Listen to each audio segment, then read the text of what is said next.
কিছু কথা বলবো, সেগুলো শুনলে আপনি নিজেই অজান্তে কেঁদে ফেলবেন। কিয়ামতের দিন বিচার হবে আমাদের, এটা আমরা সবাই জানি। আর এই বিচারের মুখোমুখি আমাদের প্রত্যেকেরই হতে হবে ভালো মন্দ। বিচারের দিন আল্লাহ তাআলা দুজন পাপীকে বলবেন, তোমরা অনেক পাপ করেছো, তোমাদের কোনো ক্ষমা নেই, তোমরা যাও জাহান্নামে।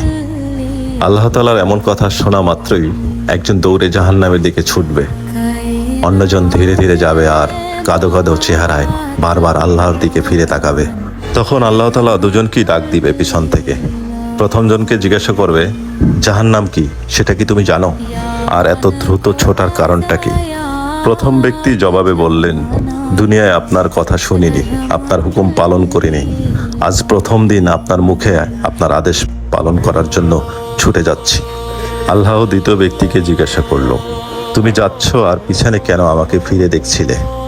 তখন দ্বিতীয় ব্যক্তি বলল, দুনিয়ায় আপনার বান্দার কাছ থেকে শুনেছি আপনি অনেক দয়ালু এবং ক্ষমাশীল। দুজন ব্যক্তিকেই অবশেষে ক্ষমা করে দিবেন এবং তারা জান্নাতে চলে যাবেন। এই ঘটনা থেকে আমরা বুঝতে পারি যে আসলে আল্লাহ দয়ালু এবং খুব ক্ষমাশীল, যা হয়তো আমরা কল্পনাও করতে পারি না।